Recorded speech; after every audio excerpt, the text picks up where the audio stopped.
Now turn to Section 2. Section 2. You will hear a tour guide talking about an historic building. First, you have some time to look at questions 11 to 14.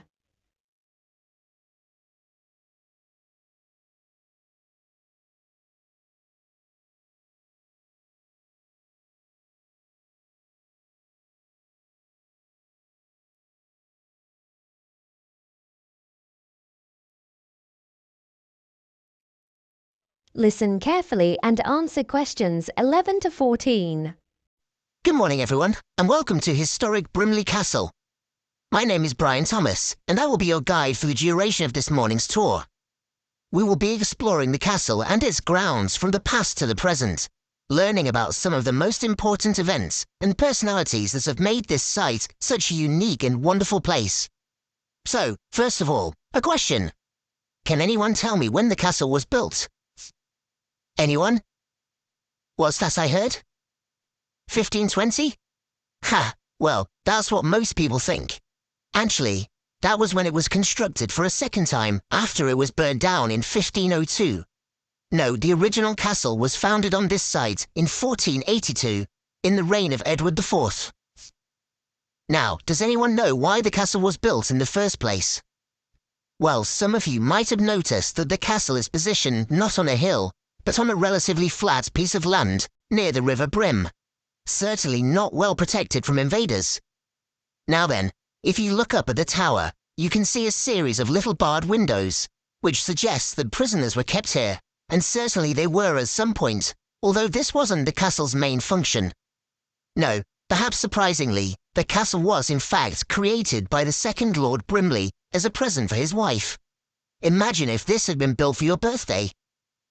The running of the castle was taken over in 1872, and I'm afraid some of the descendants didn't do a very good job.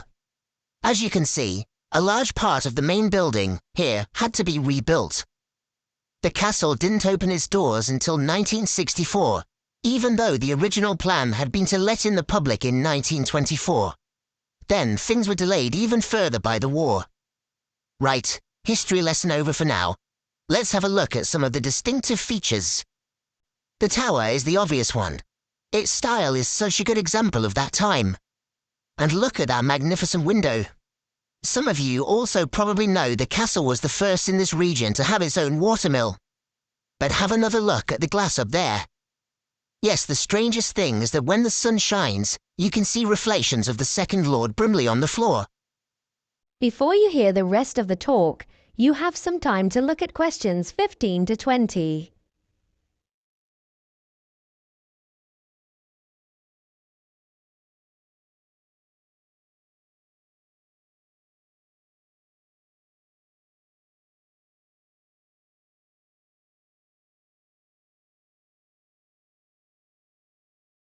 Now listen and answer questions 15 to 20. So please have your fact sheets ready now as we move through the gardens.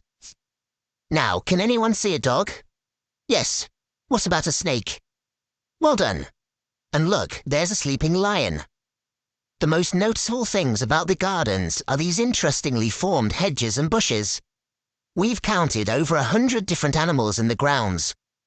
What the gardens themselves are lacking, I'm sure you'll agree, is any kind of distinctive water feature. The mill, of course, used to be a main attraction, but the stream has long dried up, and there are not currently any plans to reroute it.